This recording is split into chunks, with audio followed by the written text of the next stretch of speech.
I'm glad we can be together, and I hope we can provide some information to people and have some dialogue for what's a really difficult situation. I mean, I get it. I get what's happening here, because I got it. I got my tax bill, and it was up 40%. And that's on a 1,000 square foot house on 2 acres. And I'm in that boat of saying there's a payment due next week, and I don't know how I'm going to pay it. It's not in our budget.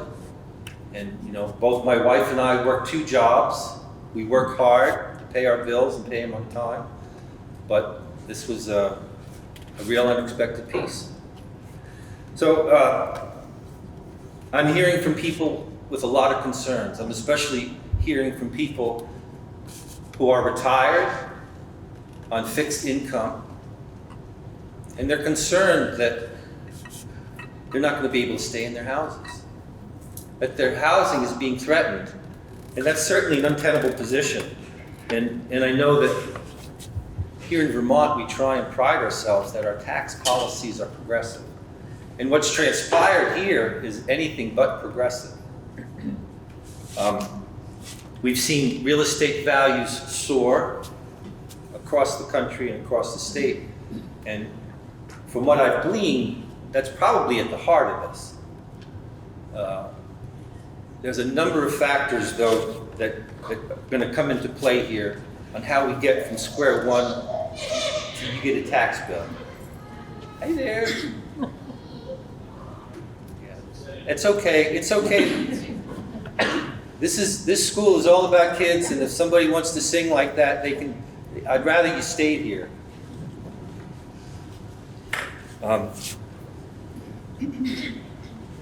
We don't want people to feel that their housing is being threatened.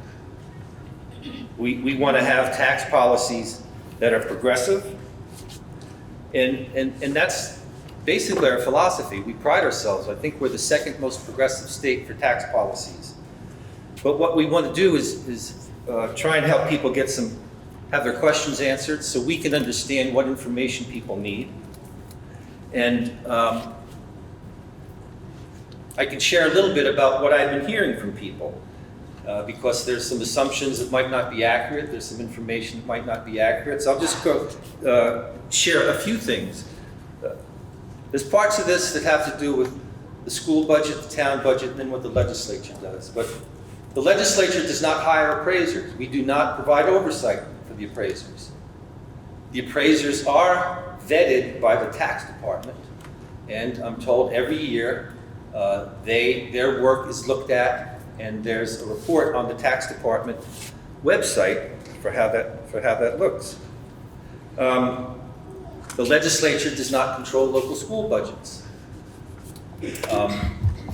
Basically, local school budgets start here, we vote on them, and cumulatively that gets sent to the legislature. In a little while, Representative Kornheiser will give us a little bit of a glimpse into what's a complicated process around how property taxes get figured. What I'd also like to do is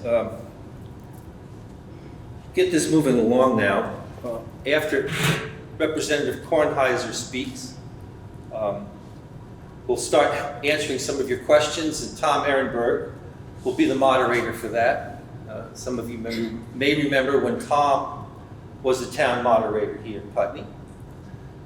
Ancient history. If we leave with anything tonight, I hope you know that I and Emily are going to be working hard to make sure this situation gets corrected, that we get some answers. If we don't have them tonight, we're going to work on them to get them. We'll work together with the select board, with the school board to try and get answers. And whatever we need to do, I'm going to be working hard to make sure this changes because it's just not okay what's happening here. And we certainly want to make sure Putney is that best place to live, work, play, and retire to. And unless we do something, that's not going to be, and that's not what I want. I don't think that's what anybody wants.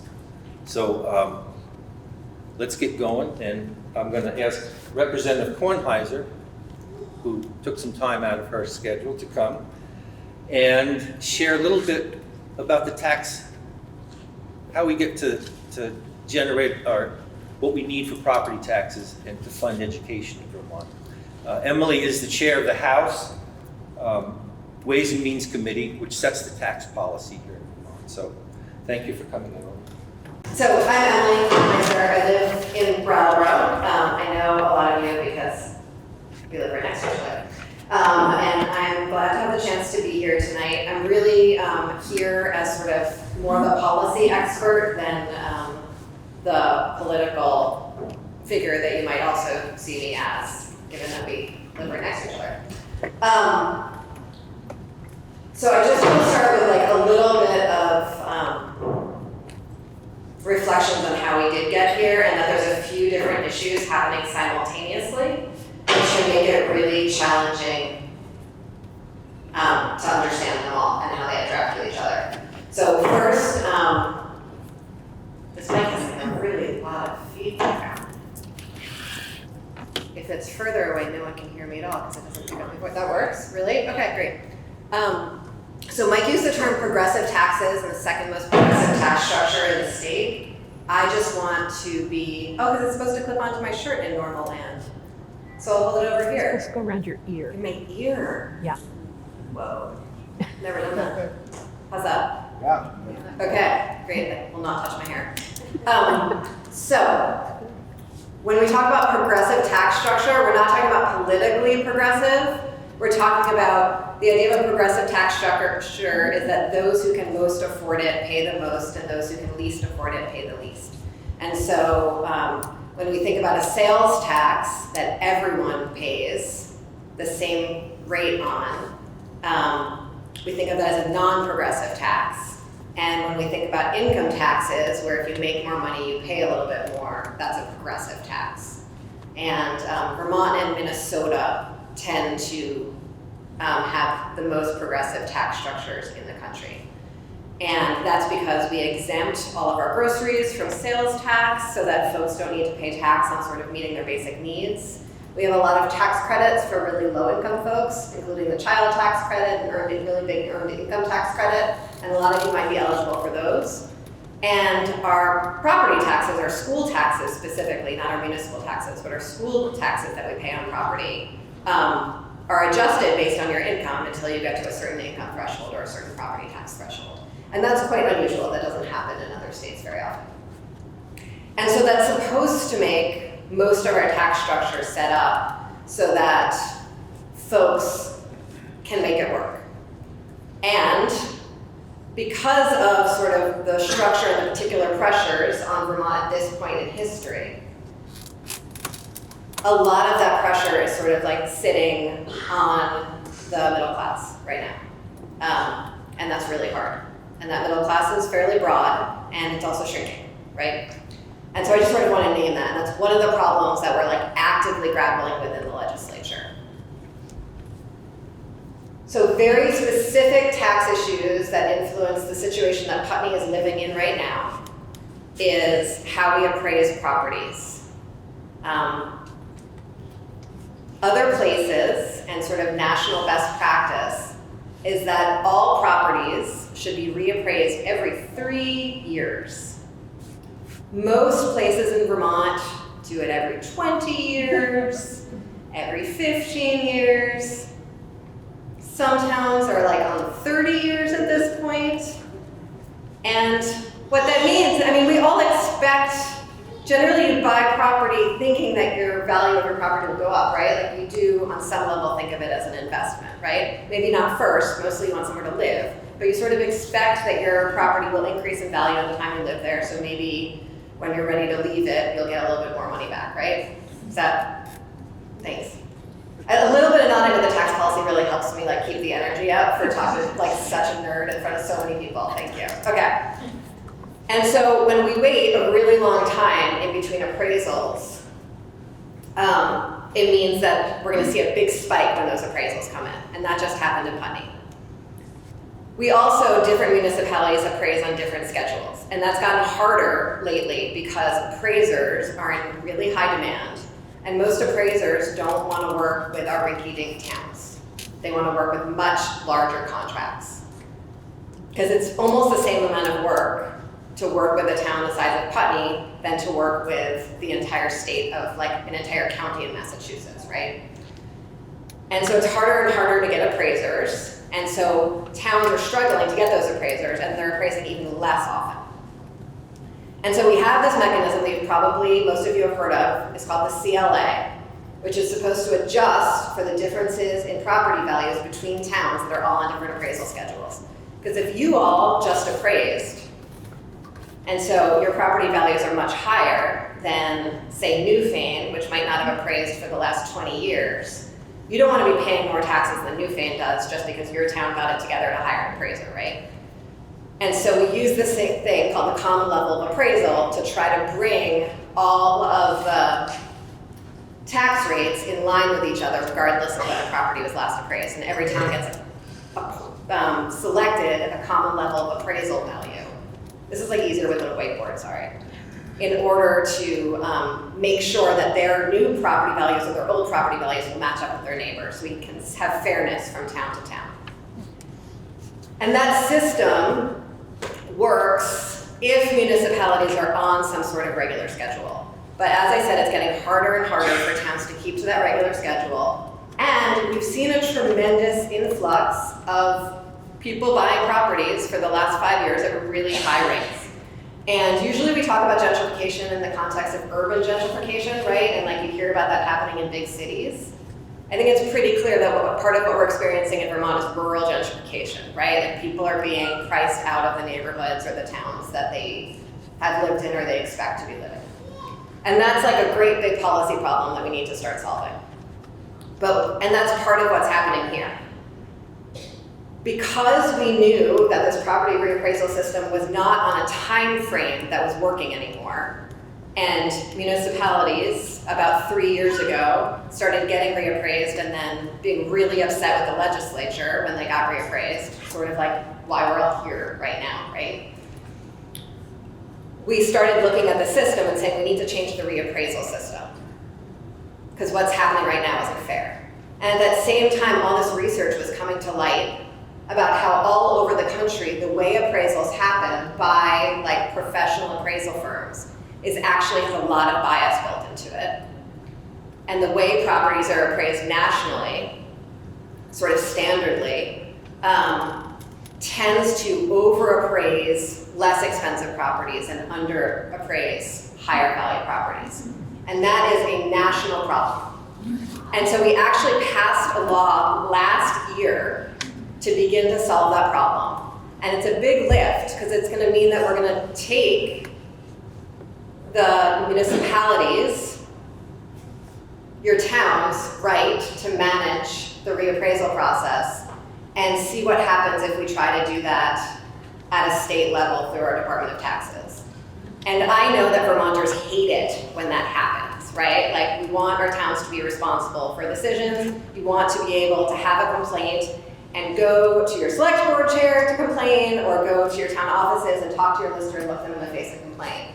But in order to correct for this bias from town to town, this 20-year spike that is shocking to people, and this really significant bias that we find in most appraisal firms, we're beginning a process of having the state start owning this process a little bit more. And a lot more of that's going to happen this next year. Those changes that we're making in order to meet sort of a lot of the needs that you all are probably here being concerned about are not going to make any difference for you right now because you've already been through that reappraisal process. And so I'm not here to say we fixed it. We didn't fix it. We're in the process of fixing it, and like the next town down the line will probably have an easier time of it than you did. What's happening is really, really, really hard, and I don't want to pretend it's not hard. I just want to acknowledge that it's a problem that we're aware of and that we're really, really actively working on. So there's that piece. I'm going to try to make my next segment shorter because you've probably heard it other places before. Taxes all over the state to pay for education went up this year. Perhaps you knew that already. The way we pay for schools in Vermont is all over the state, school districts vote on school budgets. So we're all in Wyndham Southeast. There was a Wyndham Southeast school budget vote. It was on Tuesday or Thursday. Thank you. Was it on Tuesday or Thursday? Okay.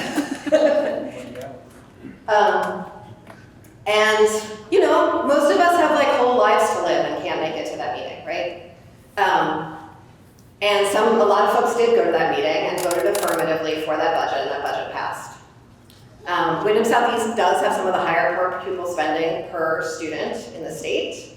And our kids really need it. Like, I've been in a lot of schools in this district, and when you're in there, it's not like they're rolling in dough there. Like, teachers are working really, really hard, kids are really struggling.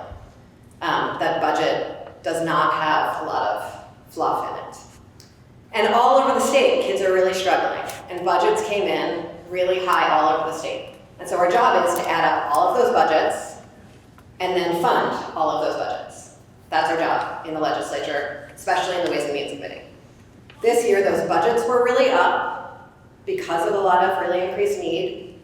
And I can talk about sort of like what those budgets were made out of and why they went up, if folks want to know. But budgets were really up, and we cover those costs for those total, the sum of all those budgets, through a combination of property taxes and then a few other taxes that come in regularly, one of them being sales taxes.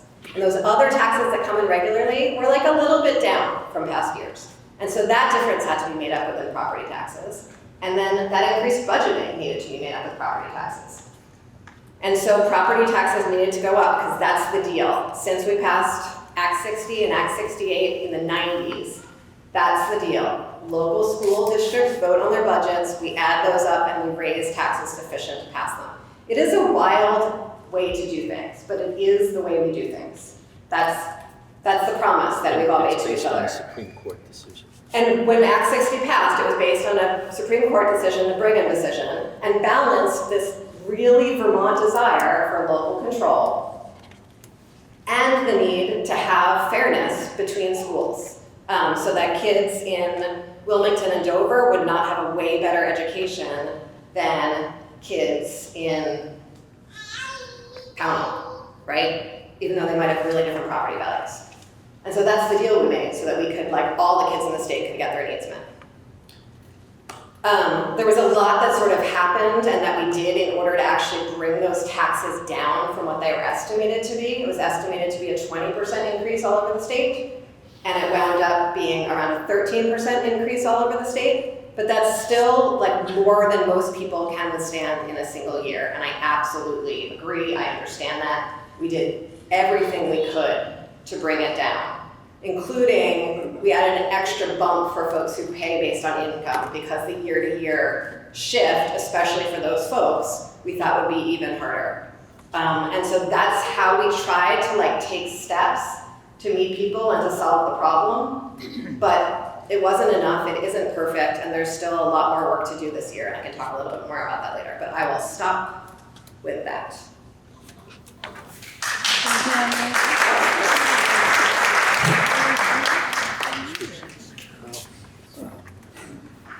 If you want to use that mic. Over ears can touch each other. You know, before we start with this piece, Excuse me. something I'd like to say, Excuse me. which is that this forum Microphone. was advertised as the representative speaking to us for the first 30 minutes, and then we have an opportunity to speak. You will have an opportunity to speak. The format that we're going to be using tonight is that I have questions from people as well as some opinions.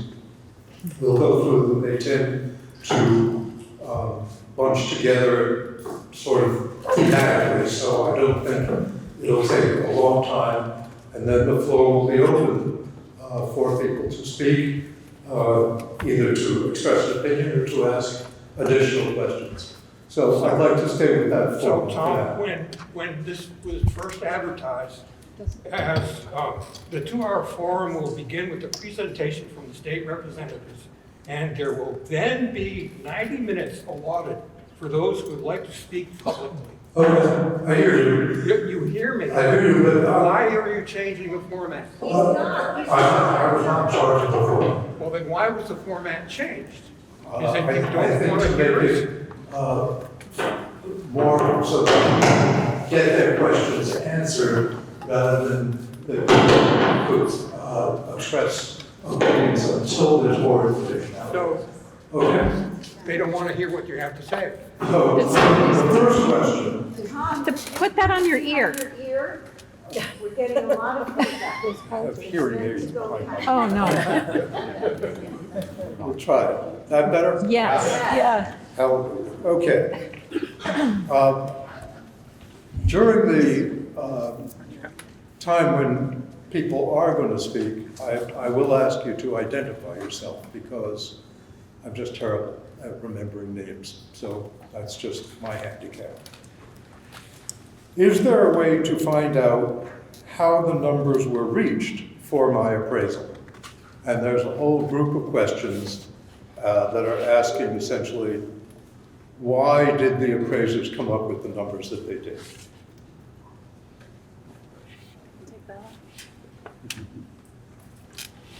Oops. All right, I have small ears, so I'm gonna try. Could you hear me? Okay. I don't think any of the listers are here tonight, but I was a lister in Putney for a little bit. And I work in the town of Brattleboro's assessor's office. So the first question was, I'm sorry, I forgot what the first part was.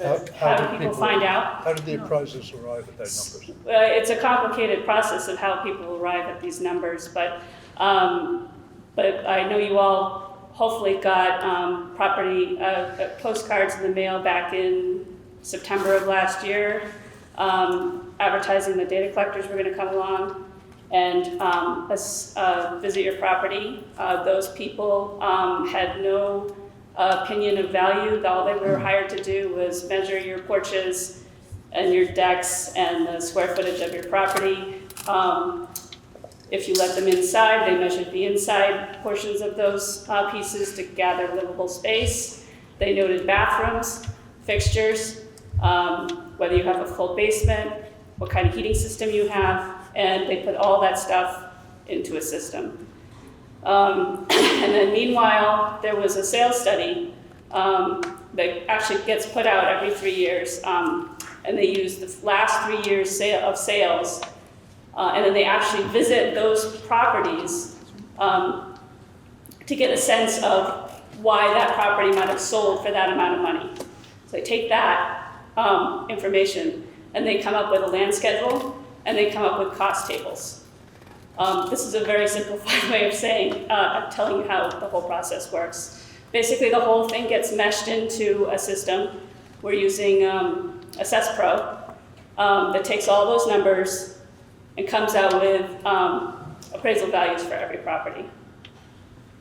And as far as how you can figure out, how you can find out individually how they came up with those property numbers, they are online, which they're not very informative. But you can also always come to the lister's office. They're very friendly people. They know how it works, and they'll walk you through your property record card. I'm sorry, can you say who that was again? Tom. They'll do that for you? The listers. The town Yeah, the listers. town listers. Yes, this as well. Can I share something on this? So, if you haven't talked to any of our listers about this, you can. And I did talk to Jordy Heller today, who sends his regrets. He had another commitment, so he couldn't come tonight, but I think he's our head lister. And one of the things he shared is that the sales study reflects really a real estate market that has gone wild. And unfortunately, the piece that a lot of us are feeling is that it affected moderate properties much more than others. Now, Emily shared that we are taking steps to remedy that. It's just not quite in place yet. But it's basically based on what the market says, and the reappraisal reflects what's been happening in the real estate market.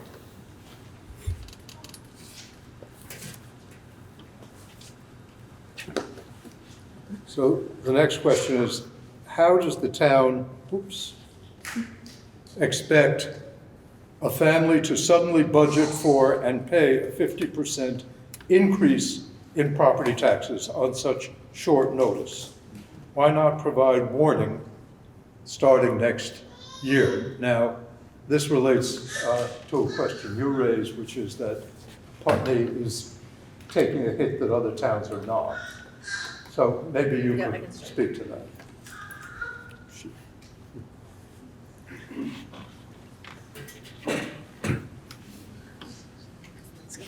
I have not done a comprehensive analysis of how the different towns within Wyndham Southeast compare to each other in terms of the increases in property taxes, and how it does strike me as extraordinary what I'm hearing from you all, and like the times I've been able to look at the data compared to what I know is happening in Brattleboro and Guilford and other towns in the school district. And so that's striking, and that is absolutely about the change in the appraisals and not the taxes and the tax rates that were passed by the legislature. That's the only sort of difference from town to town in that case. We did also pass another law this year that changed some of the methodologies for tax sales and asked municipalities to, we were really like a very annoying committee in terms of folks who work on this stuff for a living, so apologies for your professional life. We changed the format for how tax sales can happen by municipalities and created a set of standards based on sort of how municipalities who are doing this really well were conducting tax sales. And I'm not saying that any of you are going to go to tax sale, but what was included in that is an expectation that if someone does need to move to a payment plan, a municipality needs to enter into that payment plan with that person. But taxes are for the current year. It's one of the more difficult pieces of the fact that we have these locally voted budgets that then raises taxes statewide. It's that it's not predictable, it is spiky because it's about these local decisions that then are immediately translated into your tax rates. We are working over the next, sorry, I'm not standing up for folks when I say that. Over the next 2 years, we're engaged in a really comprehensive set of debates and policy deliberations and multiple meetings in towns like Putney and Brattleboro, and we'll have statewide folks come down this way to really like rewrite our entire education tax policy because this spikiness doesn't work for our lives. And folks do need to know what their tax rates are with more than a month's notice. But as the system is now, if Putney let you put off your taxes for a year, Putney would actually, as a municipality, would be on the hook for those taxes. And that just wouldn't work. You like wouldn't be able to buy sand. Do you want to add anything to that? So Emily said it very well. The one thing I would add is that if you are having trouble with, or think you're going to have trouble with any of your payments, definitely reach out to the town manager, Karen Astley. The town does have a policy of entering into payment plans with people. And the other thing I just wanted to say is that the select board was aware that this was extremely late. We did move the first tax, we didn't move the first one up very much. We kept it as a 30-day payment due date, mostly because we were running late on our obligations as well, because the reappraisal took so long to get finished. So the first one got set at 30 days. The other ones got set 2 weeks after the normal set time that they normally happen. And I don't have those dates off the top of my head. So we were cognizant of that. There are other ways that we possibly can reduce the payments.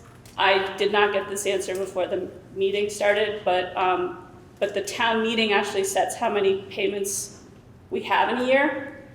I don't know whether the select board has the authority to break it up even more or not, or whether it would require a special town meeting to do that, but that's another option that I can explore and get back to people on.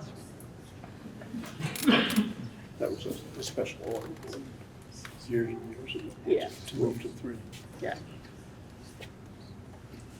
So this question may have been answered, but I want to put it on the floor anyway. Why does the way of appraising encourage you to let your property fall into disrepair instead of improving and modernizing it, for which ultimately you pay a penalty? You hit a nerve. Do people need more information about that, or I mean, has I that been can answered? talk about it. Okay. I'm going to turn this back over to Emily because it's a good question. I mean, the idea is that your home is an asset of value, right? And you are taxed on the assets that you have. That's how taxes work, right? That's Our home, it's just our home, where we live. and some people see it that way, and a lot of people don't see it that way. And it is our home, and it is also an asset. If you know, there are programs in this state where you can put your property in a shared equity program, and then it's actually not an asset that grows. It really is just a home that you live in and own while you live in it. There, as part of this reappraisal legislation that I told you about, there's also an examination of how we value properties so that we can change in the future. Because right now we just have homestead, which is, I imagine, what most of you pay if you're sitting here, or non-homestead, which is anything that's not a homestead. That includes commercial properties, it includes rental properties, and it includes someone's 5th home. All in the same clump that all has the same tax rate attached to it. There are a lot of conversations around what would it look like to move to something that's called a land value tax, where you are not taxed on, there's more of an incentive to allow your property to improve because you're just taxed on the underlying land. A lot of questions about if that would actually work in Vermont or not, if that would be a good idea or not, what that might do to our farms and forests and all of that.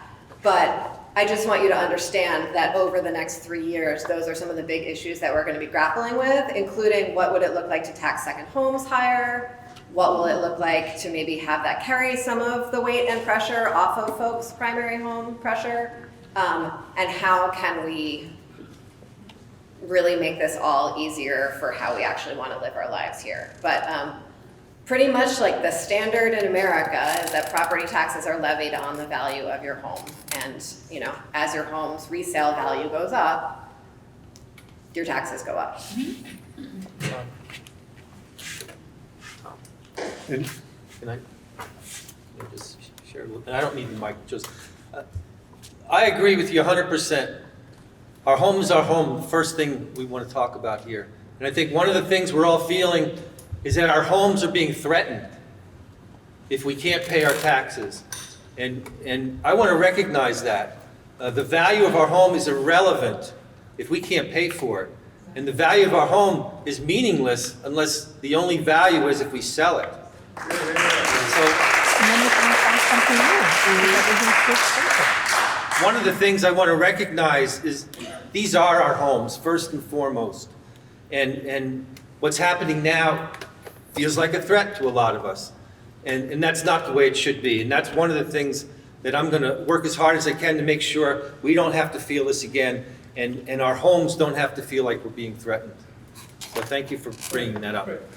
What percent? In the meantime, you're just taxing. Excuse me, if you're going to keep interrupting, we're not going to get anything done. So can you wait for your turn? Please sit. I did my 90 minutes. Please sit. I did my 90 minutes worth. So the next question, look, I don't want to get into a pissing match with you. There's a format, I understand you don't like it, but No, that's, the format, my point is the format has been changed. I understand, but that's what it is. Why? That's what it is, and all these It's not people what it have was questions. advertised as. These people have questions they want answers to. You'll have a chance to expound your opinion when the time comes. What percentage of properties had a decrease in value after the assessment? Do we know? We, Decrease in value or a decrease in tax? which one is it? Taxes or It's value. value? We do know, and I do not have that information in front of me right now. Sorry. I can get that answer.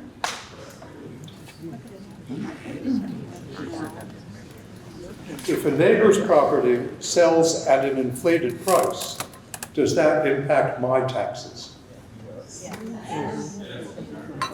does.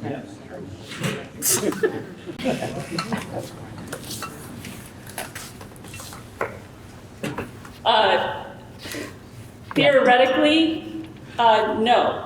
Also theoretically, yes, because there's a sales study that happens for a period of 3 years, and if enough of your neighbors land and property are selling at a higher rate than your assessed value, then your assessed value will probably go up as well, depending on the factors of your house. If you're letting it go into disrepair because you don't like to pay your taxes, it might go down. But if the majority is going up, yours is probably going to go up as well.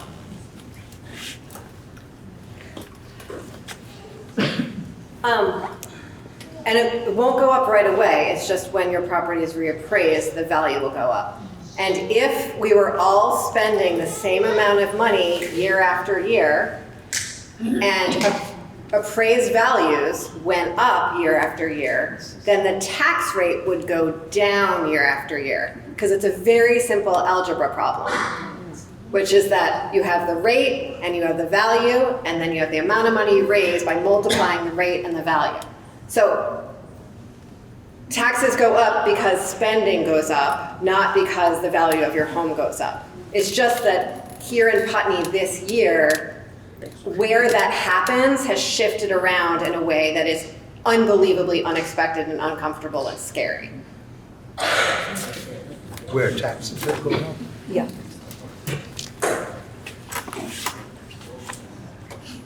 So that separates the issue of the appraisal from your increase in taxes, which is not how many of us experience it. So whether that was just coincidental in time, that's essentially what Emily is saying, is that those two are really not related. What if the grievance process has passed? What recourse do we have? None. We have no recourse until the following year? Until the following grievance. Until the following year, By state statute. by state statute. This is an interesting question that comes up in town meeting a lot. How does Putney's, and this, I don't know about this number, but it's on here, so how does Putney's $122 million worth of untaxed property affect our overall situation? And how does it compare to other similarly sized towns? We have several large institutions in Putney who have land holdings that are exempted from taxes, either by state law or because we voted to exempt them in town meeting. Who wants to field that question?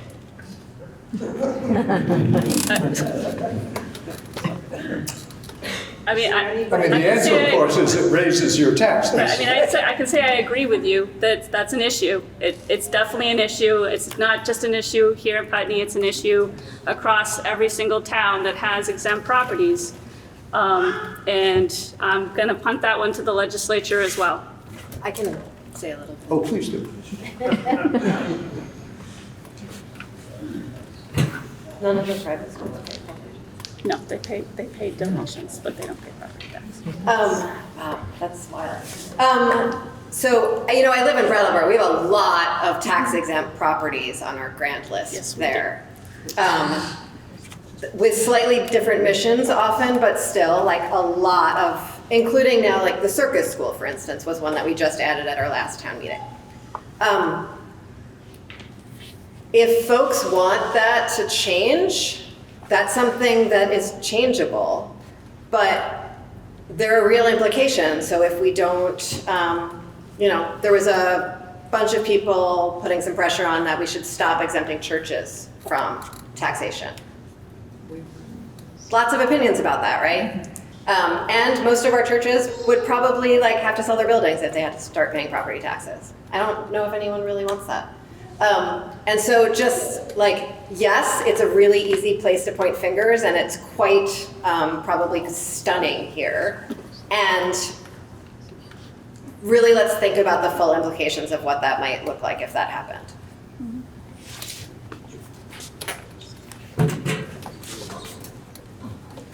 You want it? Can you hear me? No, use the mic. All right. Use the mic, Mike. The reporter gets it.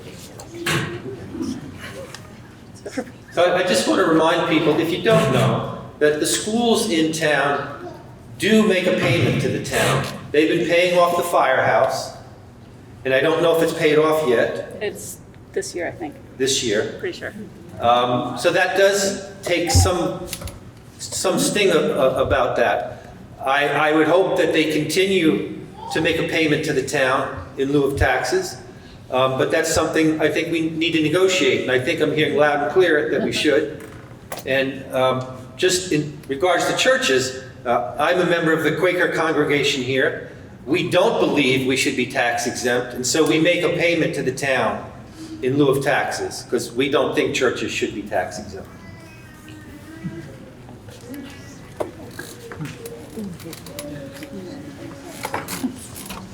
So this question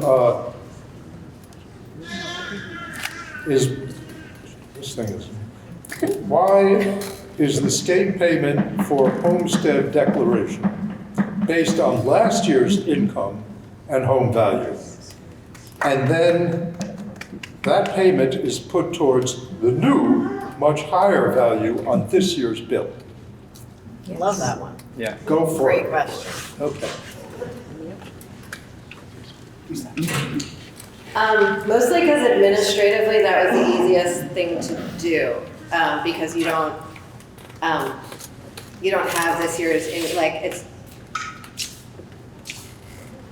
we would need to shift all of the different deadlines in the system to fix that, and it's one of the pieces that we're going to look at really deeply this year because it doesn't work for anyone. Knowing that this year was going to have a spike, and knowing that folks who pay based on income, like me, were going to have an even harder time because that tax credit was not going to be relevant to this year, but in fact relevant to last year, we added a significant sort of bonus payment for folks who paid based on income in order to try to bring this year's payment more closely in line with this year's taxes. So that was something we did account for this year, knowing that the system is designed that way. That does not help you if your income has experienced significant changes from year over year, and that's one of the reasons we need to fix it. But it does mean that this year's payment actually should come fairly close to matching this year's taxes in a way that it wouldn't if we hadn't added that extra little spike. Again, whiteboards are great for math. Sorry. If you want to try and shut that off, try this one. I can try it. Is that off? It's got the red light instead of the green light. No. Is this how is this? Can you hear me? Yes. Okay, I'll try. Don't come closer to the microphone. What is the state doing to bring companies, not jobs, to Vermont? That's a question about increasing taxation. What did you say? I couldn't hear that. The question is, what is the state doing? Sorry, I'm thinking maybe moving away from that mic would help. What is the state doing to bring companies to the state of Vermont? So a lot of things. I'm about to get into that. So there's softer things like having strong infrastructure and strong schools and strong benefits and a strong regulatory atmosphere. All, and I'm a child of the 80s, and I grew up in suburban New York. And that happened, I can't do this is terrible.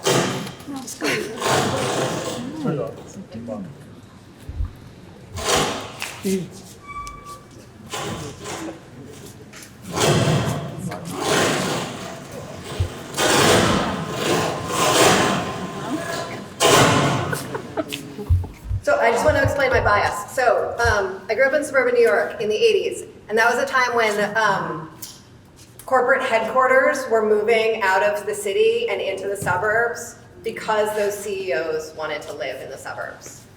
And that's why I'm telling you where I'm from, because normally I don't really go around talking about that too much in, Vermont towns.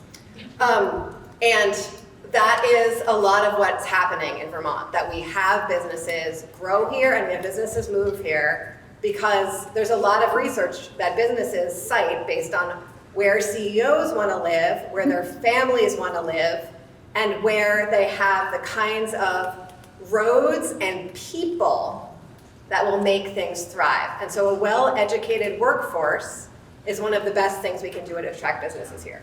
On a tax structure level, 3 years ago, we passed a significant reform in our corporate tax laws, and most businesses do not pay corporate taxes. Most businesses just pay income taxes. But for very large companies that are technically corporations, we changed our corporate tax law to relieve a lot of the corporate tax pressure for businesses who had either people or property in the state of Vermont, and just tax based on the amount of sales into the state of Vermont. And so that means that out-of-state corporations, like your Amazons of the world, pay a greater share in corporate taxes to the state of Vermont than a business like Fullflex. I actually don't know if Fullflex is technically a corporation or not, but I'm using it as an example, who does manufacturing here and has employees here, but actually does most of their sales out of the state of Vermont. And so we've actually done a lot in our corporate tax structure to incentivize businesses to move here. And that should ideally help lower some of the tax liability on the rest of us.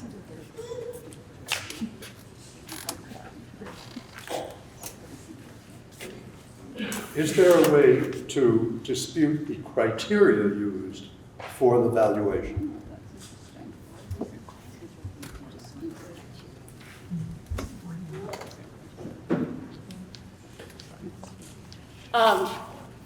You can dispute anything in the grievance process. Whether you'll get very far is another question. I'm not sure if the question was the whole appraisal process. Can you dispute that? Again, you can try. The grievance process is on a parcel by parcel basis, and when we are in grievance, we do look at that property by itself with blinders on. We don't look at your neighbor's land. We don't look at anything else. So if you give a good enough argument, you may get your assessment reduced. Thank you. So this is a question about spreading out tax payments over a longer time period, which I think has been answered. Can the town waive penalties or interest on unpaid taxes over the upcoming year if someone is on a payment plan? I don't know the answer to that. Is that true? You have the power to decide to We do do so, that. but I don't know what it takes if you to change your Okay. internal rules. All right, we don't know the answer to the, apparently we know we can do it, but we don't know how to do it yet. We So can get back to you on that. You can get on a payment plan. The question of whether or not penalties and interest would be waived is unanswered at the moment, and I would encourage the questioner or anybody in that situation to follow up on it for sure. Act 46 was supposed to level off or lower taxes. How is it that towns with their own school boards have not increased at such a large rate compared to those that combined school boards? Okay, do you want to give it a go? Yeah.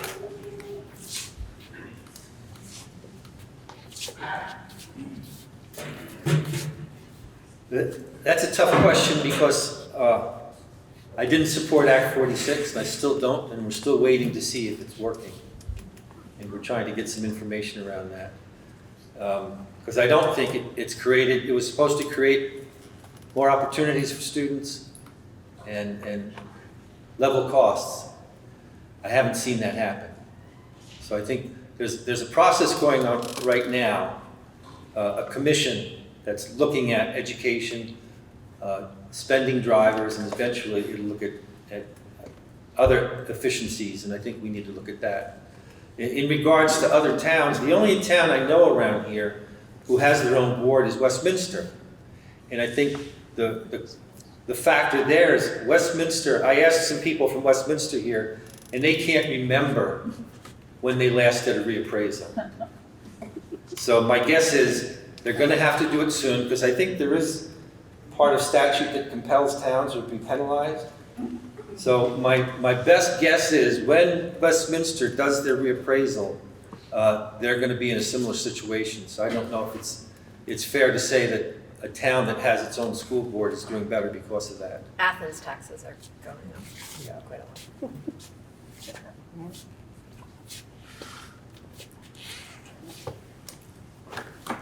This is a three-part question. First part is, why did you vote to overturn Scott's veto on the budget? Second part, if not all the towns in Vermont have been reassessed, does that mean that any of the towns who had been, and taxes averaged above 2023, are we shouldering the increased budget cost?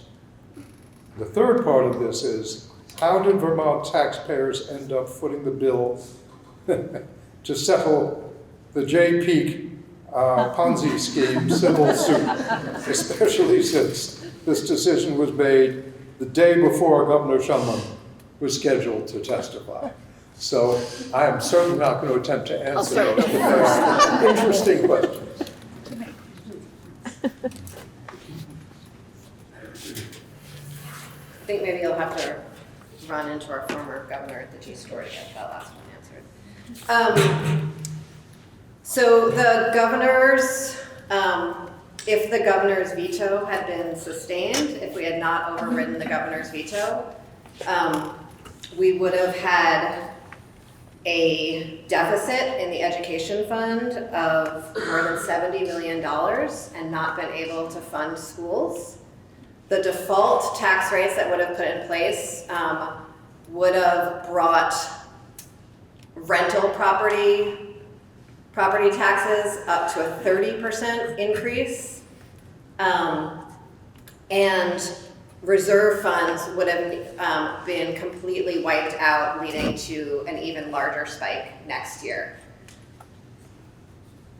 That's why we overrode the veto, and it was a really hard vote. It's really hard to vote to increase taxes at the scale that we increased them this year. Mike's talked about his own tax bill, I've talked about my tax bill, and I, know what my neighbors are going through. We need to fund our schools at the level that they're budgeted at, and the governor and the legislature had no proposal to actually change those budgeted amounts. And so it became an argument about how to actually pass, what happens after that. And the governor's proposal was determined by our credit rating agencies and by our state treasurer to not be fiscally possible. I know that's hard to believe, and I think before I was in the legislature, I was like, who cares about our national credit ratings from Moody's? I have a life to live, right?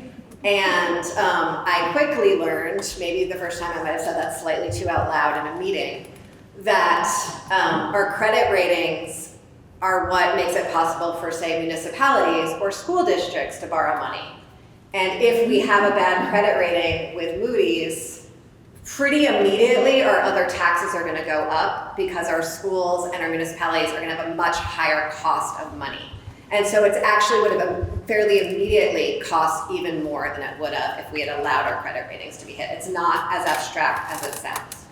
And so that is why we overrode the veto, because his proposal just like did not work fiscally. And if we didn't have any budget at all, if we didn't have a yield bill, the default would have harmed communities even more than the yield bill that we were passing. There was no good answer this year, and I don't want to pretend there was. We did the best possible thing we could do in the circumstances. What was the second question? Sorry, is this a three-parter? That one might be. Sorry, we lost the second part. We did 1 and 3. The towns that are reassessed. Oh, no. So I talked at the beginning about the common level of appraisal, which I imagine was easy to forget. The common level appraisal is what sort of corrects your tax rate to account for if you have not reappraised in a while. But that's only for the state school tax rate. That's just for state school taxes, and then your municipal taxes are just your business right here in Putney. Did you want to add to the governor thing? There's a question about the JP. Are you going to answer the JP question or the first question, Mike? I'm going to try. In regards to the governor's veto of the budget, Emily shared a little bit about the difficult situation we were in.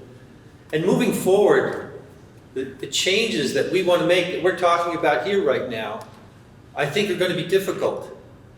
And the challenge is we do not have a willing partner in the government. And I'll give you an example.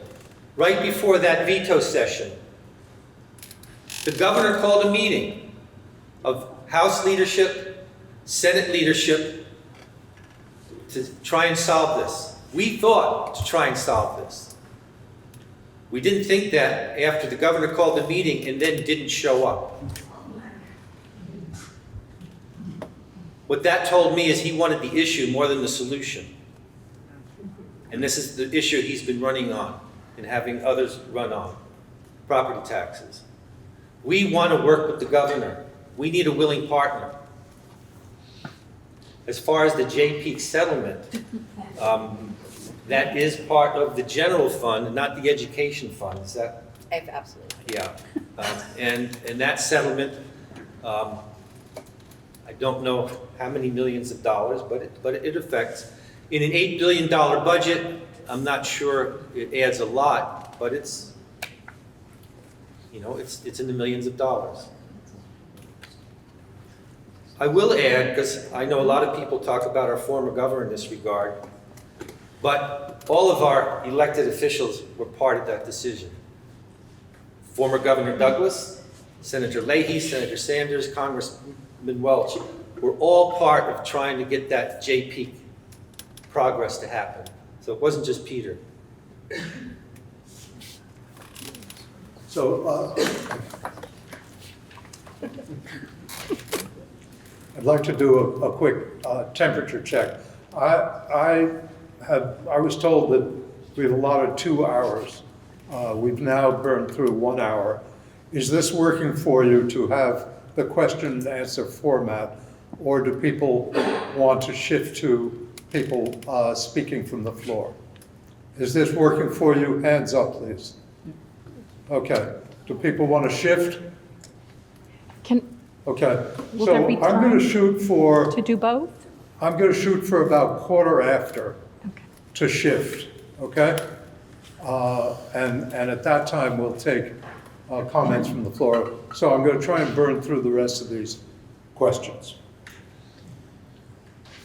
Why are we asked to, quote, vote, end quote, on a school budget when the financial impacts are not known or explainable?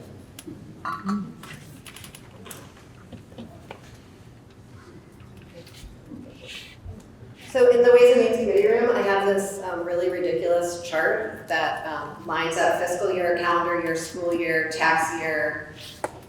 I think there's a 5th one, because they're all on separate month schedules, and when we pass legislation, they all need to line up appropriately.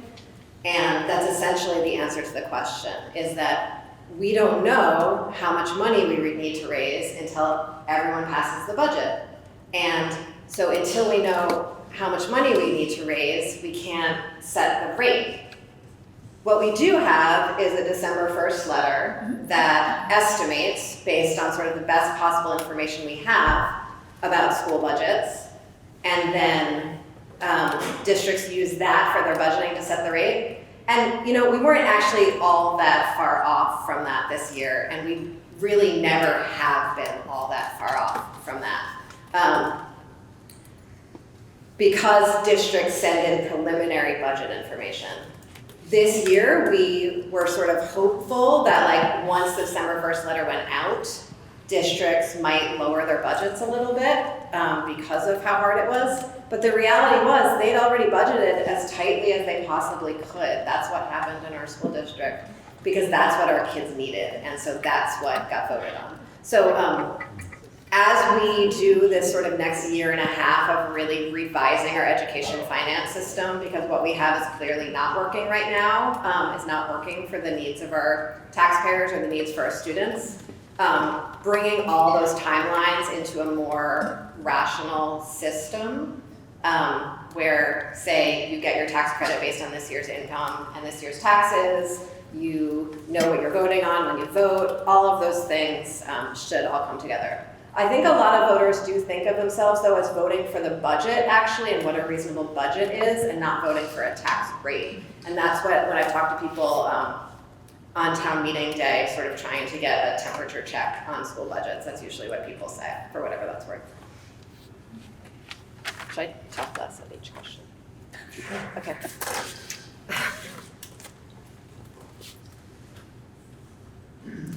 Thank you. Do you have specific bills that you plan to sponsor this session that would reduce spending and reduce property taxes? Either legislators? I'll You start with mentioned a Mike couple. Ahead. So I'm interested in really beginning a comprehensive process to completely rewrite our education finance laws. And that can only work with the consent of Vermonters. And so we're gonna have a really pretty comprehensive listening tour. When Act 60 passed, a couple legislators went around the state for 2 years as part of that. And it's really important that folks understand the changes that we're making and say that those are the changes that they want. So that's one thing I'm doing. And then the second thing is the work on changing the property reappraisal process, is really implementing that. Both the changes to how we reappraise and changes to what the different categories that we have for taxation, so we can tax second homes differently than primary homes. So those are the pieces of legislation that I'll be working on to change the picture for school taxes. And I'll be doing that really closely, especially with my Wyndham Southeast colleagues and all of my colleagues in my caucus, as well as the folks in my committee, and Mike's a really important part of that.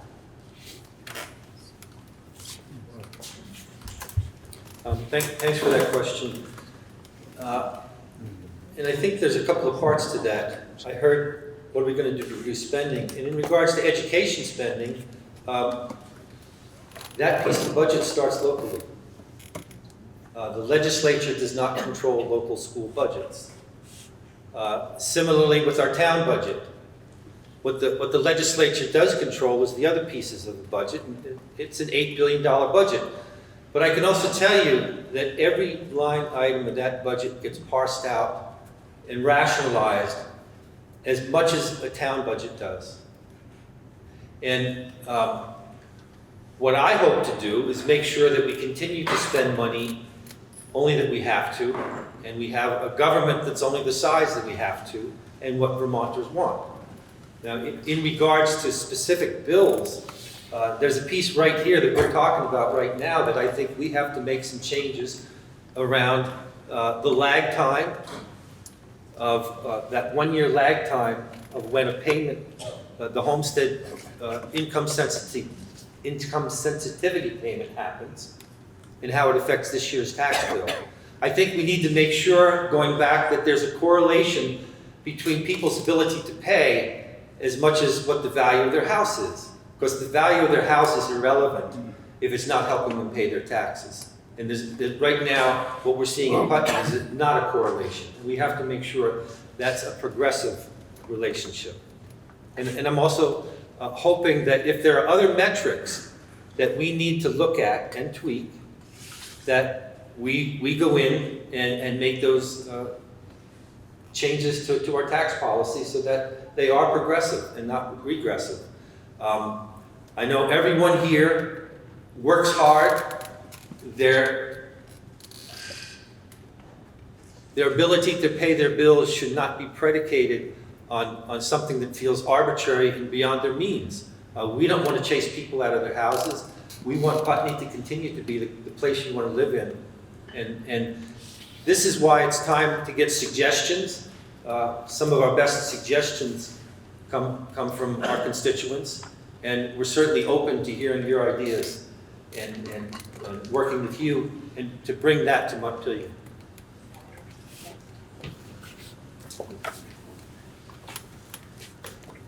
This one should, I think, was answered, but I want to respect the question. It should be very quick. Why was an outside firm hired instead of the local listers to do the appraisal? I think we answered that. Yeah. Your local lister board consists of 3 very dedicated, very loyal people to this town. None of them are appraisers by trade. So they take trainings. They are very well versed in maintaining the grand list. Reappraisal is not one of their skill sets. So that's why we went with an outside firm.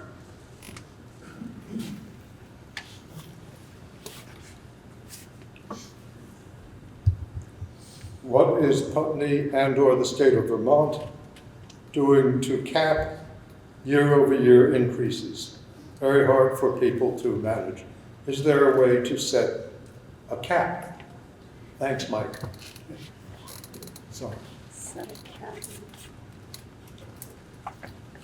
We tried to set a cap actually in statute a couple of years ago, and that cap wound up blowing up in our faces this year in a wild and fairly catastrophic way. It was a cap on increase that could happen at the district level, and districts spent knowing that the cap was there. And then all the districts were pushed into the cap in like a tumbleweed in a movie, picking up the extra, whatever that's, the other tumbleweeds. I really should have started that metaphor in my head before I did it out loud.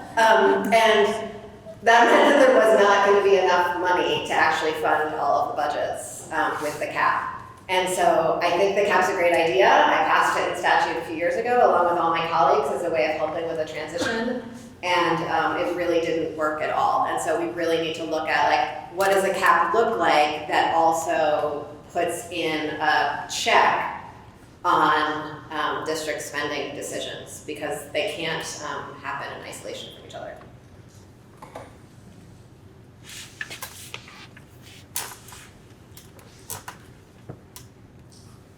Change years. 10 years. I like the comic Okay. relief the mic is adding to the whole evening. Sorry? I like the comic relief the mic is bringing to the evening. We need comic relief. Yes. I can provide other comic relief besides the mic. Please do. I can tell a good joke. No. I think we've pretty much gone through the sense of the questions. If you jotted down a question on the card and I haven't asked it because it was very similar to another card, feel free during this next 45 minutes to raise your hand and ask the question you wanted to ask.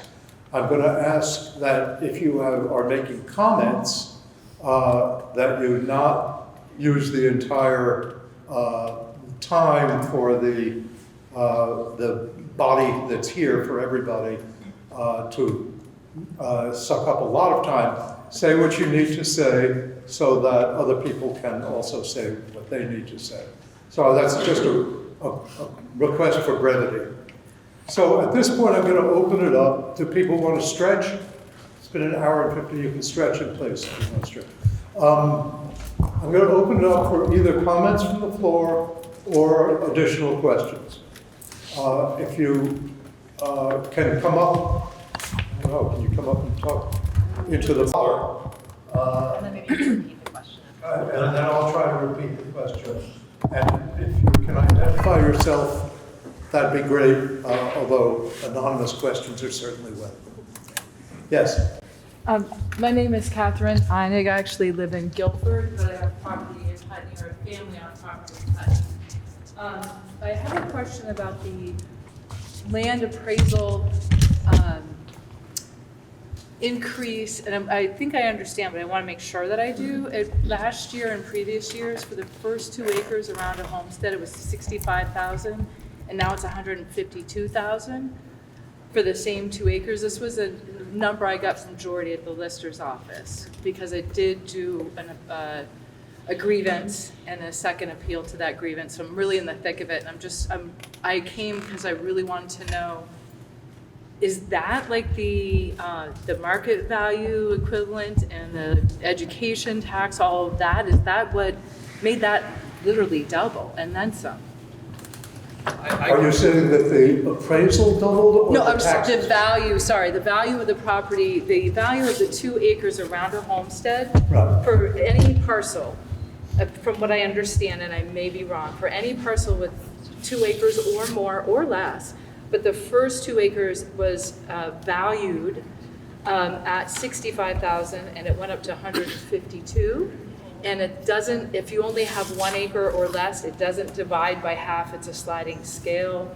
So even a very small parcel could still, in this case, the one that I'm talking about, still doubled in value based on that 2 acre increment. Because the next acre is $4,000 in value, and then it slowly decreases the more acreage you have. So, but The those question first is, 2 are how are the appraisal numbers figured for land lots that are in 2 acre increments?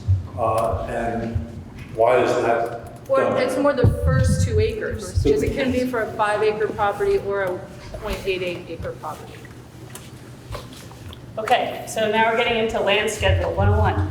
And that's exactly what it's called. It's a land schedule. So when the appraisers come along, the first thing they do, like I said, is they gather up all the sales for the last 3 years, and then they do a bunch of studies on those properties. And one of the things that they're trying to suss out is the building value versus the land value of all the properties that sold. Now, if there are vacant land sales, they'll take those too, but in reality, those don't happen very often. So that's the other way to do it. So what they basically did to come up with the land schedule upon which everybody's land is valued was to take the house off of the land, and they came up with the $152,000 for the first 2 acres.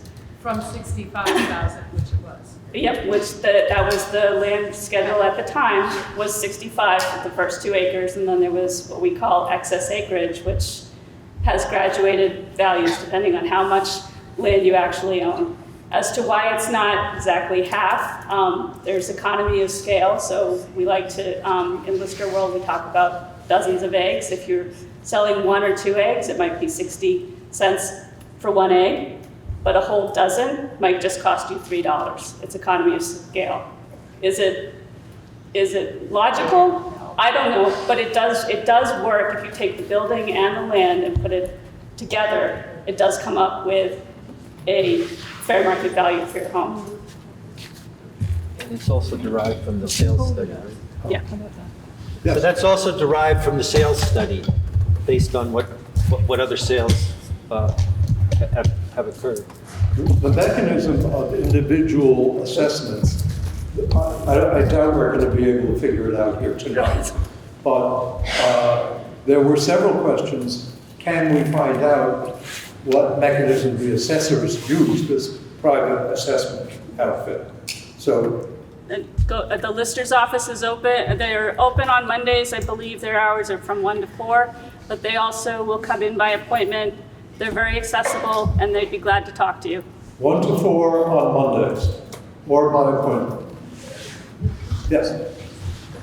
My name's Libby McCauley, and you mentioned earlier, first I want to thank you all for being here and for your being so forthcoming and honest. I really appreciate it. I think everybody else probably does.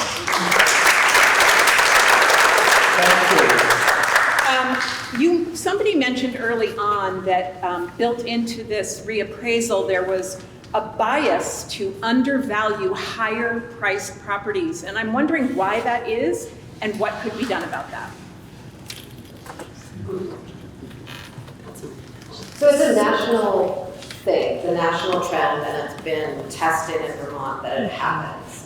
That for the purposes of taxation valuations, properties are, lower cost properties are overvalued and higher cost properties are undervalued. And then actually the flip side happens when realtors are appraising for sale. And that happens all over the country. And it's a major problem. It's something actually that the Biden administration picked up about 2 years ago and started sort of flagging for the states as an issue to be thinking about. There's a lot of sort of like history of redlining and like racial and class bias that sort of like came from that, but it's not about like an individual lister's behavior at all, and it's not about individual listers or even individual listing firms acting sort of inappropriately or malignantly. It's about like the actual structures that appraisal firms use tend to create those biases in them. And so there's sort of a movement, if you can call it that, amongst like sort of national appraisal experts to look at this and to change those like underlying metrics to remove those biases. And that's part of why, as a state, we're hoping to move towards the State Department of Taxes having a greater controlling interest in reappraisals, because it will allow for the hiring of larger firms and more comprehensive training and sort of screening of folks who are engaged in the work to sort of rewrite the codes that underlie it. It's not anyone sort of behaving maliciously, and it's certainly like what your appraisal firm is what all the appraisal firms do. It's not like anything particularly bad about how the contract was managed or the appraisal firm itself. They're like an upstanding firm.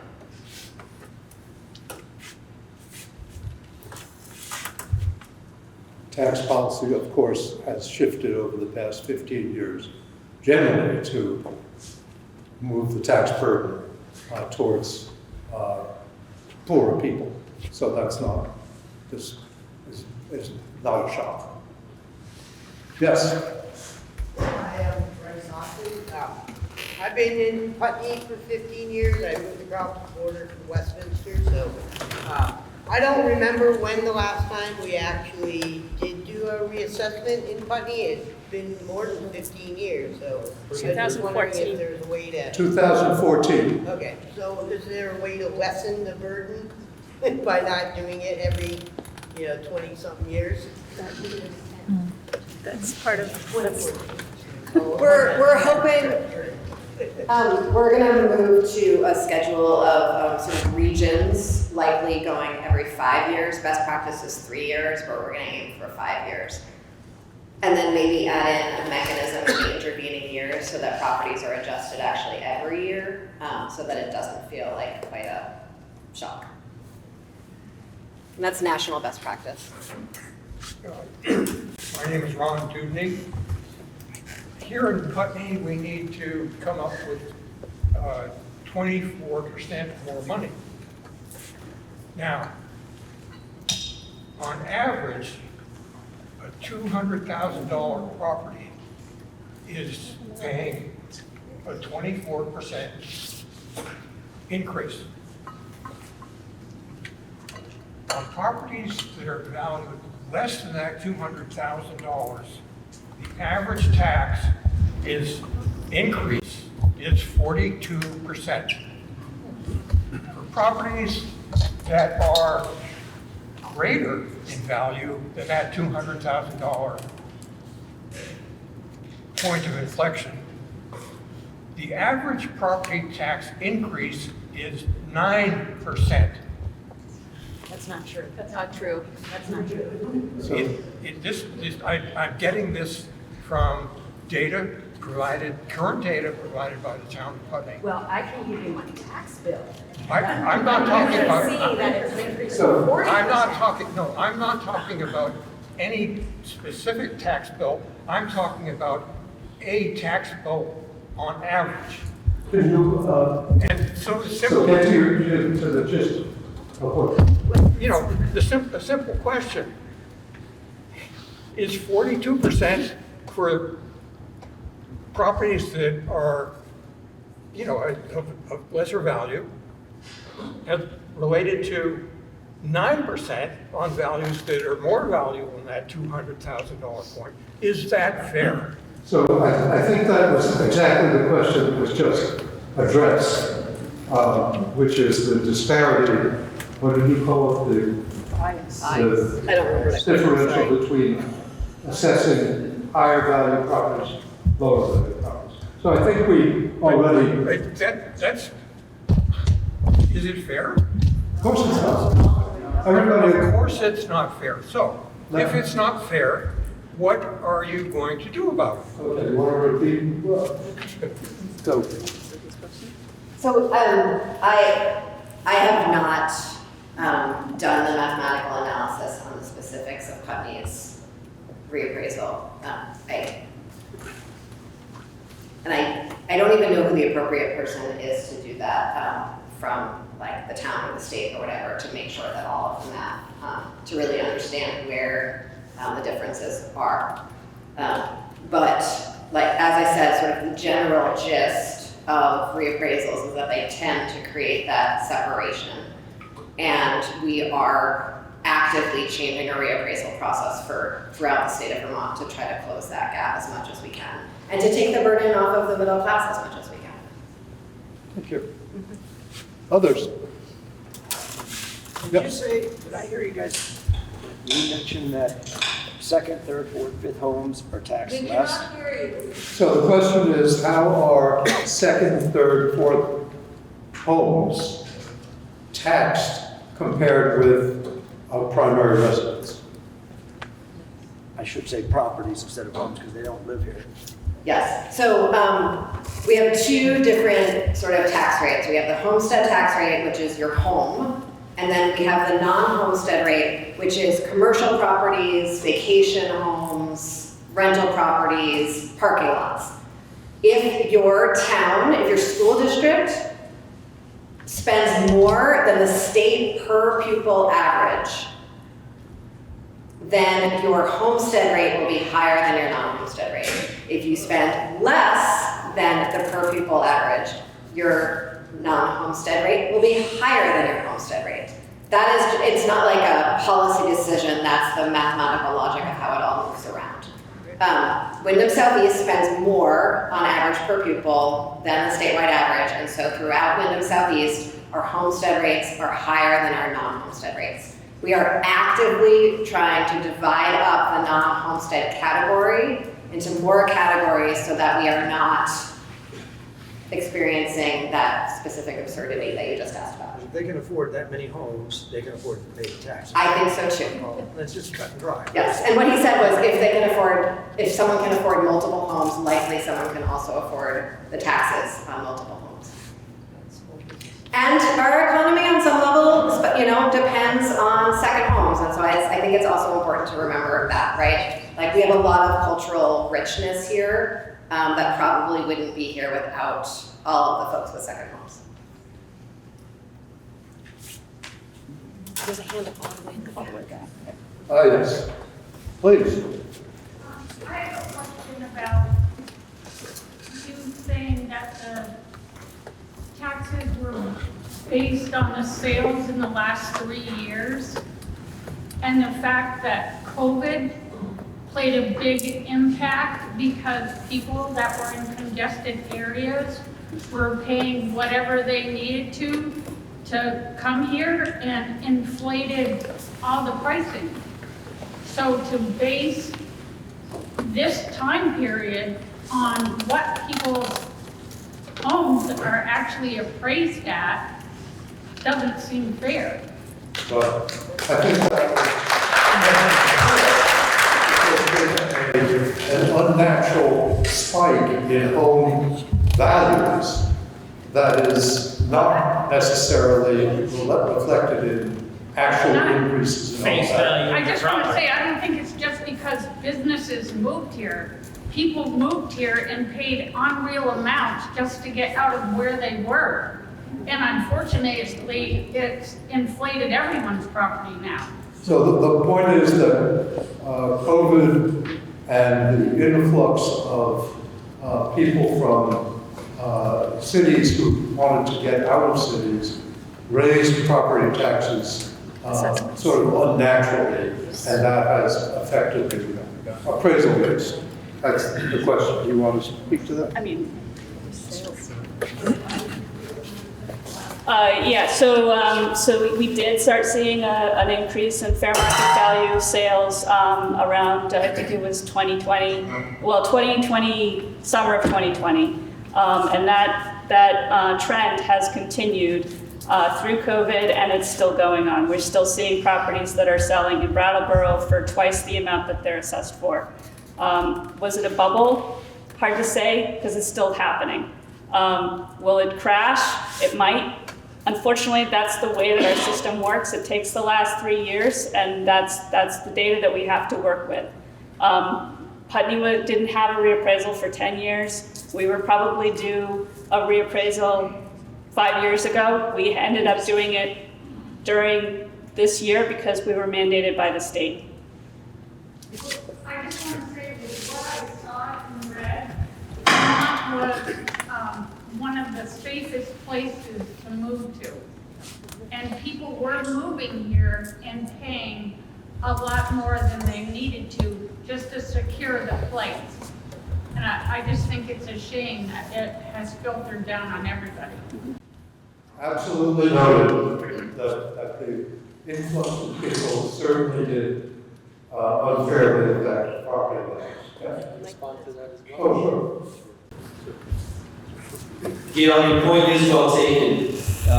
In talking to realtors, though, there's something that I found out that I probably should have seen, though, but Putney is a hot destination.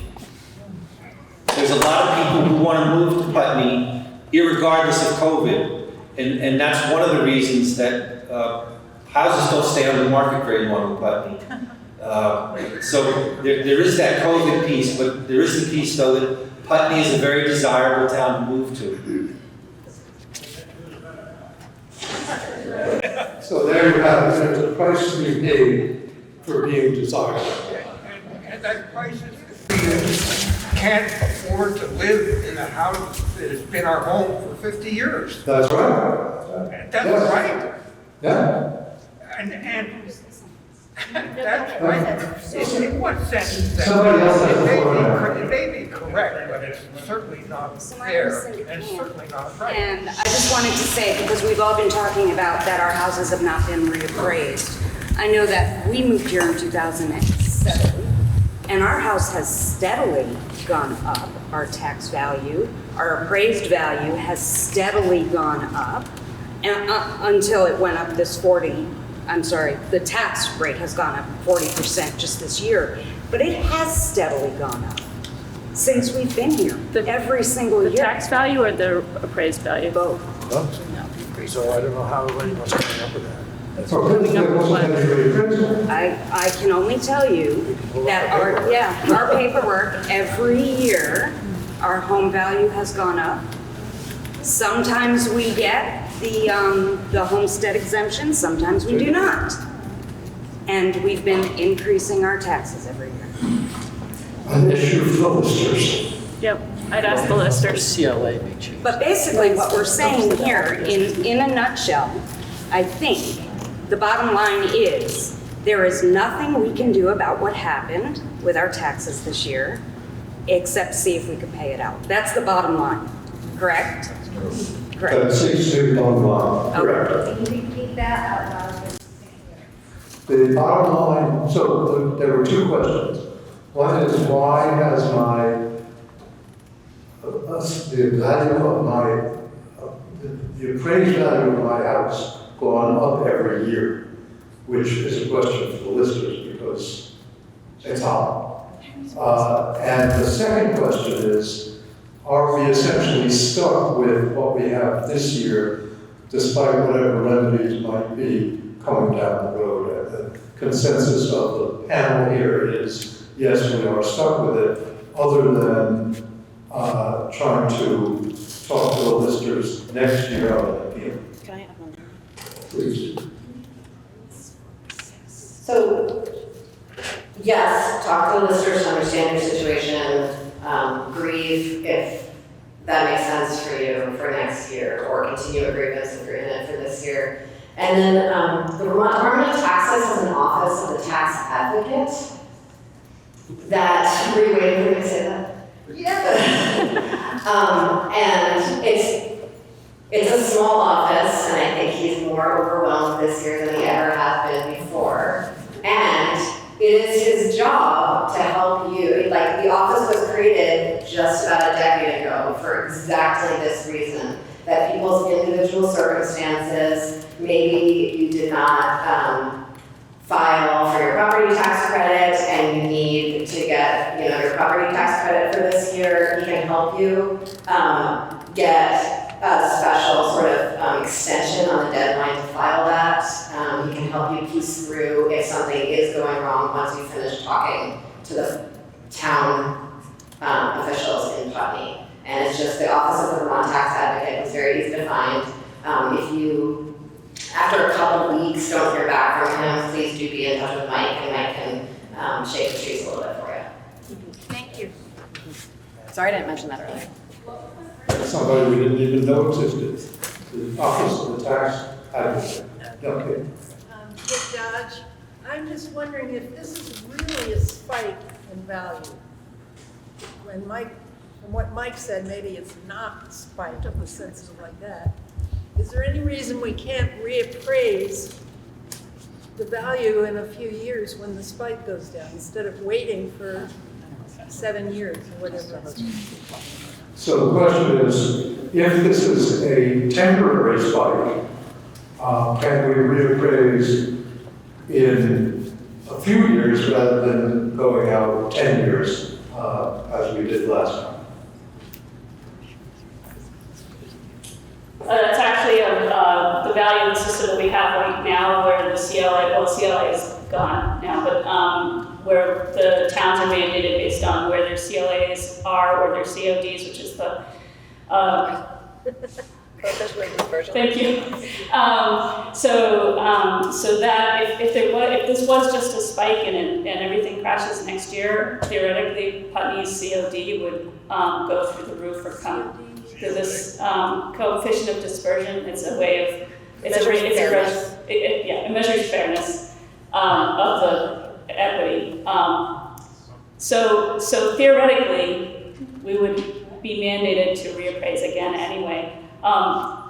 The thing that's been happening in Vermont is that prices have been pretty steady for 10, 15, 20 years. And towns don't really have an incentive to reappraise because it costs money. So the state does give us money per parcel every year, and we put it into a reappraisal fund. But Putney hadn't reappraised for 10 years, and we still had to use ARPA money to pay for the reappraisal this year.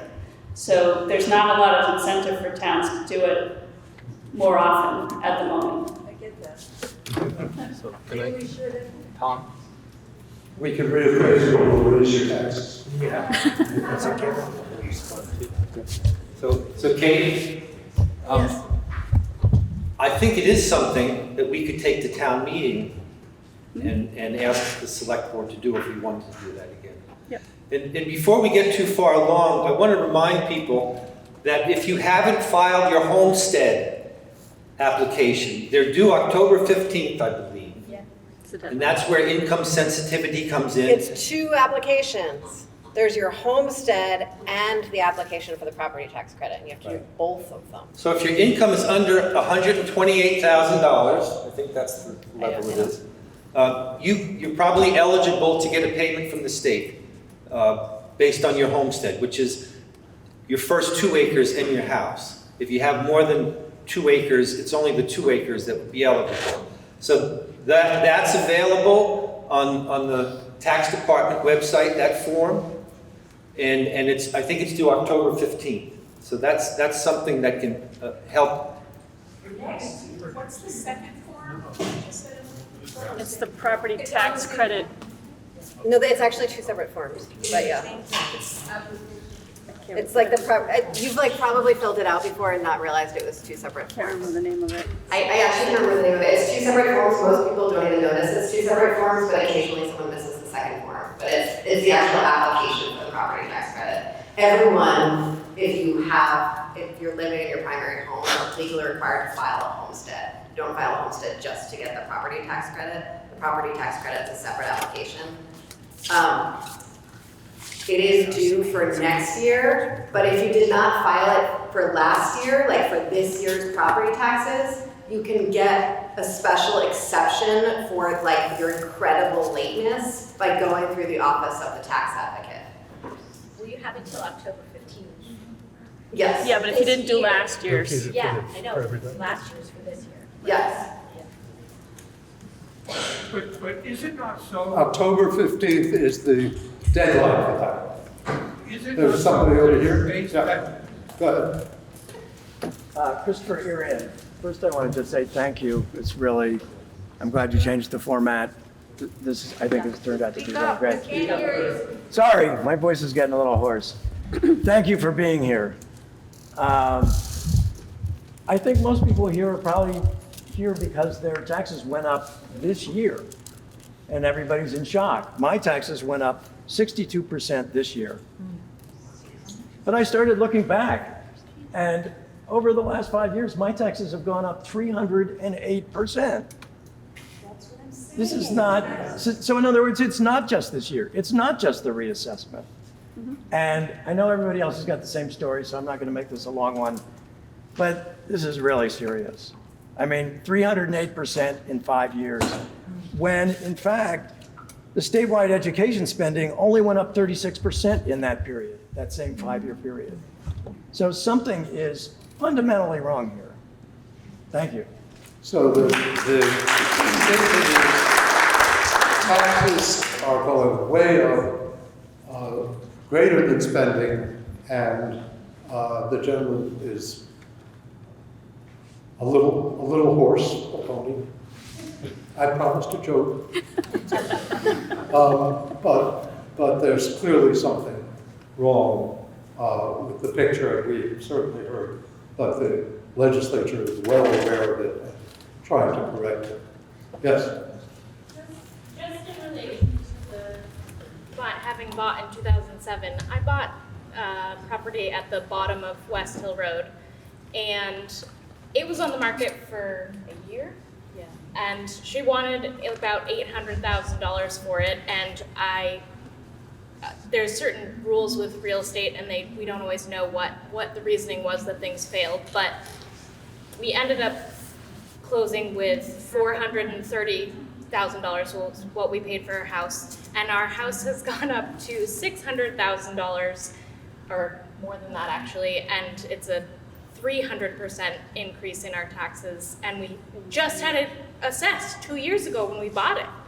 And so it's not so much like I'm here for the long run, like we opened a childcare, I moved from Dummerston, like we're not going anywhere. It's not, I just have learned to be like, bureaucracy is gonna get in my way and I'm gonna provide care to kids anyway, but it is huge. So again, commenting that taxes are going up as a separate issue from appraisals going up. That even with the appraisal issue, the taxes are unsustainable at this point in their rate. Yeah.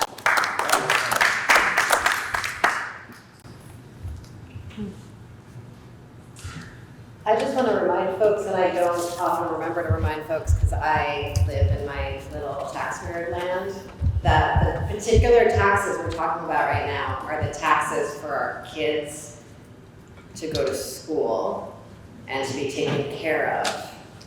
And are the product of some really careful decision-making and deliberation by our incredible volunteer, underappreciated school boards and school staff, and who worked hard to come up with those budgets and work hard to be in this building caring for kids within the limits that they have.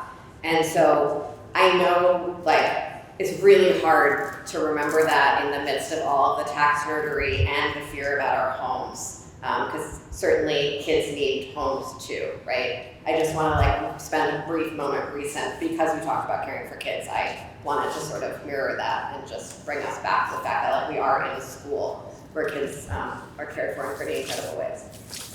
Would you have a lot of businesses that 1 to 5 homes that aren't paying their share? And they evidently don't care about the children going to school, and neither does the state. Can I I just just ask- wanted to address your concern, because we sure want you here. You know, we need childcare as much as anything, and I think it's great, and I haven't been over to visit yet, but I'd love to. And, but what I hear you saying, and what I hear Christopher saying, is this is not sustainable, and that's not okay. And as Emily said, something has started already to fix some of how we look at this, the metrics. But we have to keep pushing harder, because the last thing we want is for you to start saying, I can't be here. Or for someone who's retired here to say, I can't afford my own house. And, you know, Christopher, I don't know if people know, but when we used to do the dinners out here, that was Christopher. Where we used to fill this field up. Yeah. If there's anybody we want to make sure stays here in Putney, we need energy like that. We need all of us. And we don't want anyone to think this is not the place because of our tax structure. So I'm going to keep working on it. Emily's going to keep working on it. We have to make this right, and we can. I think there's realization, especially from what happened in Putney, that we need to change our tax structures. And again, make taxes related on ability to pay, not necessarily just the value of your home. Could I just point out the date? Not now, because some people haven't had a chance to talk at all. You've had many times to talk already now. Can you please let other people talk? Go ahead. My name is Leonor Novikowski. I have an idea. A standard exists, at least theoretically, that about 30% of a household's income is about what is reasonable to pay for rent. Perhaps for those of us who are fortunate enough to own property, the state could hold a similar standard that adds up property expenses like mortgage, insurance, essential maintenance, plowing, not landscaping, plus property taxes, and support low-income homeowners to keep rent to about 30% of income. It's an idea of a metric. Another idea. Beyond current use, which many landowners don't qualify for, we don't own 25 acres, but we own more than 2 acres, the state or the town might quantify the value of keeping long-time property owners who act as stewards of their properties for the benefit of native flora and fauna. And to go back to the kids, the unfortunate reality, third point, is that the United States pays a relatively paltry percentage of what people live on, what people spend. People spend more on recreation than we do. You know, if you put it all together, we do not take good care of our children in this country. And we're all getting older, and we need young people to support an economy and our own sorry selves when we need help. As a sorry self, I certainly would concur. And obviously, the transition of schools being funded from property taxes, which used to be 100 years ago, a measure of a town's wealth, to whatever is coming in the future has to change. And we're right in the middle of that squeeze right now. There was a hand, I saw a hand. Yes. I just want to say, yeah, north to Lebanon. All these companies, some are skilled trades, some are straight labor, design engineering, lining that route. Didn't change the texture of the community, didn't change the beauty, but they're all there. Why the hell can't we get some of these companies over here on this side of the river and not just up in Burlington?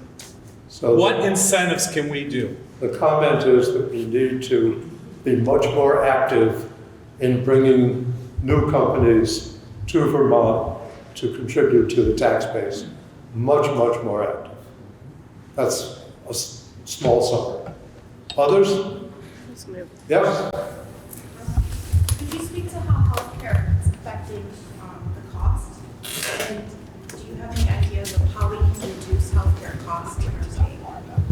So the question is, how is healthcare, and I assume the question is insurance costs for teachers. So how is healthcare and town employees affecting this tax bill? Single-payer healthcare. I don't know anything about the town employees' healthcare, but I'll tell you that the year-over-year increase in budgets is attributed to about 5 different things in almost equal measure, kind of remarkably. And those are health insurance costs for our school staff, facilities problems, really like deeply overdue facilities challenges, like basic inflation for, heating costs, paper, goods, increases in salaries in like post-pandemic collective bargaining agreements. Did I get to 5 or did I miss one? That's 4. That's 4. I don't remember what the 5th one is. It's somewhere in here. Sorry, it's getting a little late for my brains. Technology costs. Technology costs is not one of the 5. Oh, students' mental health needs. I can't believe I forgot that one. Post-pandemic, I think we all, our mental health needs too, but in the schools it's even more urgent. And so the 5th one is really just the increased student need post-pandemic. There was a lot of federal money for it that went away, and the need did not go away.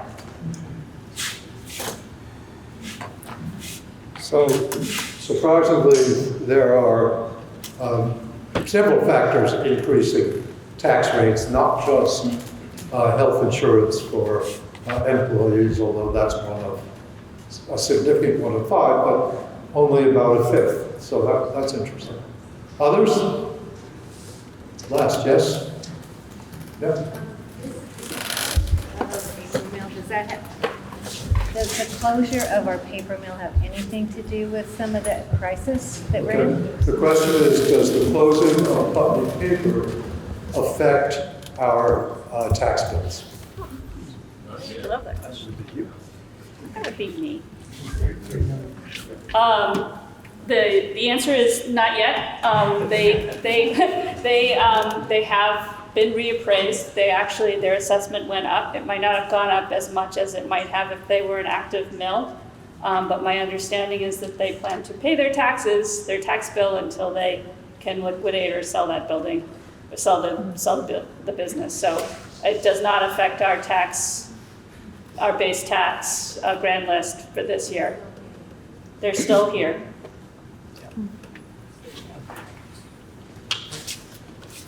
Yes, sir. I'm Doug Grant. I've got a solution. You're probably going to all boo me because it sounds like socialism. We, the community, are a patient that's really, really sick. Some are sicker than others. Some are not as sick, but there's a lot of pain. So my suggestion is, let's eliminate that pain and kind of level it out. You take that scatter diagram that looks like this, it looks like a shotgun blast, and level it out So everybody pays the same 14% as a temporary tourniquet. For right now, solve the problem for the people that are hurting the worst. We're the lower end of the scale, and shift some of that burden to the people who are making more money and can afford it. And some of us can't afford that $400 car repair that Bernie talks about. Some people can. So shift it on a level basis so the very wealthy people pay, instead of paying 9% or whatever it is, pay 15 or 18, 19% across the board for 1 year or 2 years or whatever it is until we do the surgery on the system. So that's an interesting idea, is for locally to level off the disparity between the very wealthy and the less wealthy in the tax rate. I don't know what the law says about whether we could do that in town meeting. Perhaps the law. Write the law. So I'll turn that over to anybody who wants to speak. Legislature. I have no idea if the municipality. It's not something, I don't think we can do it on our own.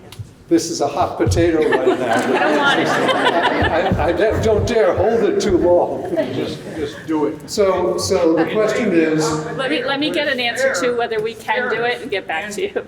So there is the an option to find out and to bring it to town Yeah. meeting as a possibility. I'm sorry, yes? Well, if we are a community, disparity is not good for us. It drives us apart. The haves have more, and that the have-nots have more taken from them so that they have less. That's the effect that we're now feeling. That's the pain we feel. Our community is being torn apart by this disparity. You know,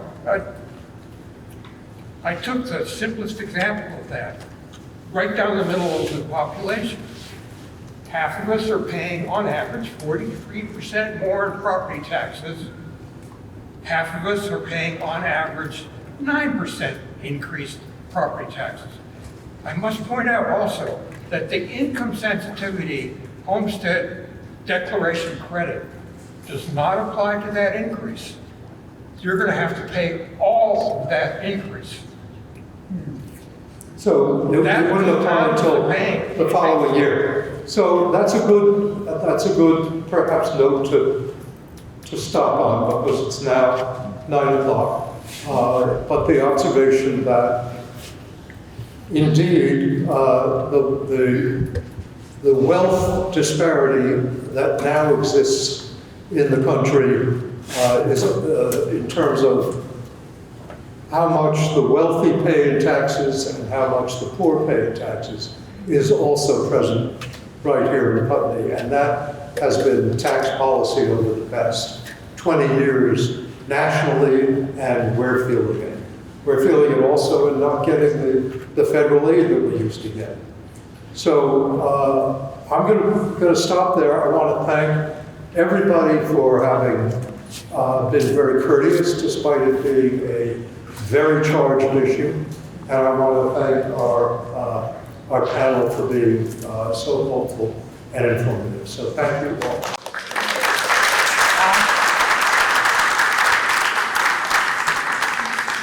Can I just add one thing? The piece about wealth disparity is something that we are very aware of.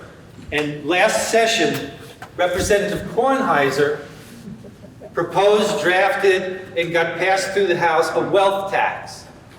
It's time that we get even more progressive, and that those who can pay more should. Now, that bill didn't get all the way through. We are going to come back with that because we feel we can make our tax structures even more progressive. So stay tuned on that. And thank you again for coming here. I also want to remind you, there's 3 legs to this stool. There's the school budget, the town budget, and then what happens with the state. It makes sense for us to pay attention to all 3 of those legs so that, to make sure we're working together as best as we can. Thank you.